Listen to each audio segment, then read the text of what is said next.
प्रिय छात्र एवं छात्राओं, आज हम वासुदेव शर्मा के हिंदी साहित्य का विकास में वर्णित भक्ति काल को हिंदी साहित्य के इतिहास में स्वर्ण युग क्यों माना जाता है, इसके बारे में पढ़ेंगे। भक्ति काल निस्संदेह हिंदी साहित्य का स्वर्ण युग है। इस काल का साहित्य अपने पूर्ववर्ती साहित्य एवं परवर्ती साहित्य से निश्चित रूप से उत्कृष्ट है। भक्ति काल से पूर्व हिंदी के आदिकाल अथवा वीर गाथा काल में कविता वीर और श्रृंगार रस प्रधान थी। जीवन के अन्य क्षेत्रों अथवा दशाओं की ओर कवियों का ध्यान गया ही नहीं। इस काल के चारण कवि राजाश्रित थे और उनकी कविता अपने आश्रयदाता राजाओं की प्रशस्ति मात्र थी। सर्वोपरि इस काल के साहित्य की प्रामाणिकता भी संदिग्ध है। भक्ति काल के उत्तरवर्ती साहित्य में रीति युक्त अथवा श्रृंगार प्रधान कविता का बोलबाला है। इस काल की कविता में भी जीवन की स्वस्थ प्रेरणाएं नहीं, एकमात्र श्रृंगार की ही इस युग में प्रधानता है और इसमें भी अश्लीलता अधिक है। वस्तुतः रीतिकालीन कविता स्वांत सुखाय अथवा जनहिताय न होकर सामंत सुखाय है। आधुनिक काल का साहित्य अपनी व्यापकता एवं विविधता की दृष्टि से भक्ति काल से आगे निकल जाता है। विशेषकर गद्य साहित्य का विकास जितना आधुनिक युग में हुआ है उतना भक्ति काल में नहीं। इसके विपरीत भक्ति काल में गद्य का प्राय अभाव सा ही है, परंतु अनुभूति की गहराई एवं भाव प्रबंधता के क्षेत्र में आधुनिक युग का साहित्य भी भक्ति काल के साहित्य की समकक्षता में नहीं रखा जा सकता। स्वर्ण युग के बारे में बाबू श्याम सुंदर दास का मत है, भक्ति काल में अनेक भक्त कवियों की वाणी की सरिता अगाध रूप से बही है। डॉक्टर श्याम सुंदर दास के शब्दों में जिस युग में कबीर, जयसी, तुलसी, सूर जैसे रससिद्ध कवियों और महात्माओं की दिव्य वाणी उनके अंतःकरणों से निकलकर देश के कोने कोने में फैली थी, उसे साहित्य के इतिहास में सामान्यतः भक्ति युग कहते हैं। निश्चय ही वह हिंदी साहित्य का स्वर्ण युग था। आगे चलकर वे लिखते हैं, हिंदी काव्य में से यदि वैष्णव कवियों के काव्य को निकाल दिया जाए तो जो बचेगा वह इतना हल्का होगा कि हम सब उस पर किसी प्रकार का गर्व ना कर सकेंगे। लगभग 200 वर्षों की इस हृदय और मन की साधना के बल पर ही हिंदी अपना सिर प्रांतीय साहित्यों के ऊपर उठाए हुए है। तुलसीदास, सूरदास, नंददास, मीरा, रसखान, हित हरिवंश, कबीर, इनमें से किसी पर भी संसार का कोई साहित्य गर्व कर सकता है। हमारे पास ये सब है। ये वैष्णव कवि हिंदी भारती के कंठमाल हैं।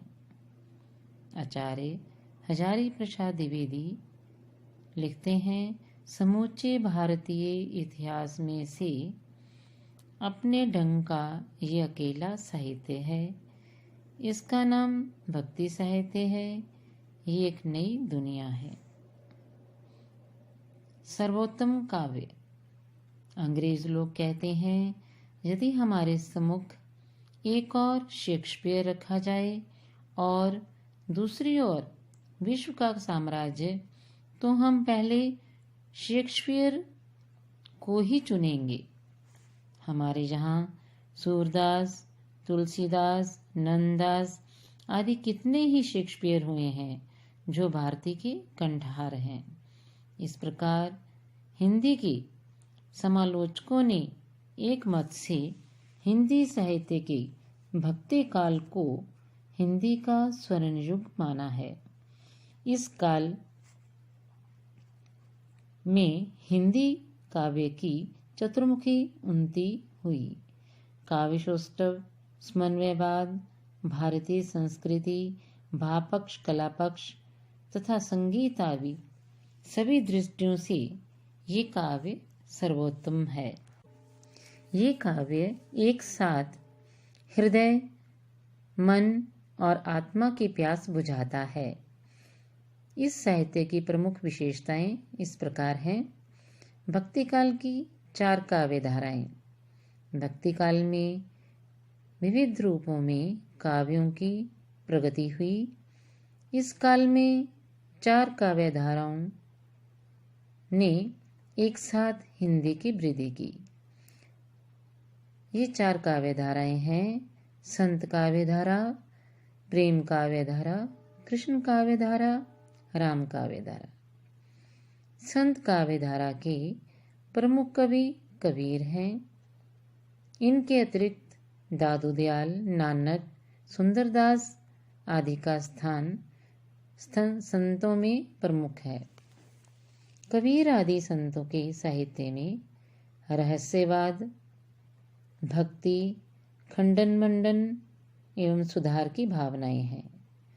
काव्यत्व की दृष्टि से भी इनके काव्य में शब्दगत, अर्थगत एवं रसगत रमणीयता विद्यमान है। कबीर ने साखी, शब्द, रमैनी की रचना की है जो बीजक में संग्रहित है। प्रेम काव्य के कवियों में जयसी, कुतुबन, मंजन, उस्मान आदि प्रमुख हैं। इस शाखा के प्रतिनिधि कवि जयसी हैं। उनका पद्मावत हिंदी का प्रथम सफल महाकाव्य है।